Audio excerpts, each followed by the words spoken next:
Now let's talk a little bit about brittle and ductile materials.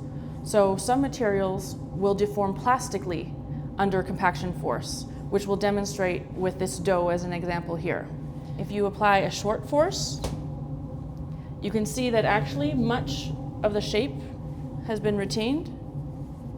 But if instead you squish for a longer period of time, it deforms much more completely. So here you can see that the punches are actually moving underneath these rollers as they rotate around. Now, how fast this table is rotating, and then also the width of this flat here, are going to determine what's called the dwell time. This is the time of maximum compressive force as this flat runs directly underneath the roller. When rotating slowly like this, about 10 RPM, that dwell time may be less than a quarter of a second, but in a high-speed tableting press where rotations are happening much more quickly, it could actually be on the order of microseconds.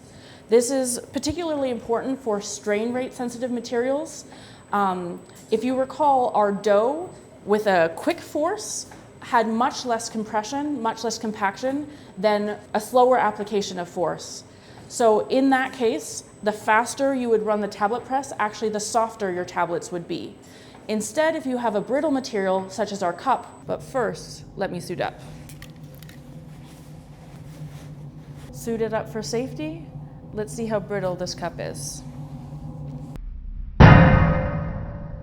For brittle materials, actually, if you do not apply enough force, very little may happen. You need to surpass the yield pressure before the material will start to deform, which it does by breaking.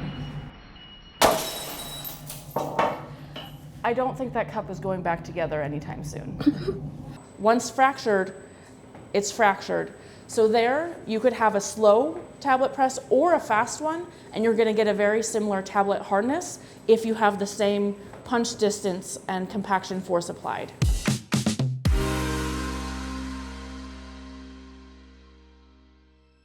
Once fractured, it's fractured. I don't think that cup is going back together anytime soon. Well, that's my cup. In the next episode of JRS Tableting Studio, we introduce the key parameters of physical tablet testing. Learn what manufacturability and tabletability mean and why they are essential for successful tablet production.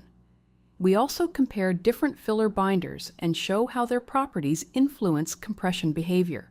Understanding tabletability is a crucial step in selecting the right excipient system for robust and efficient tablet manufacturing. JRS Tableting Studio. Stay tuned.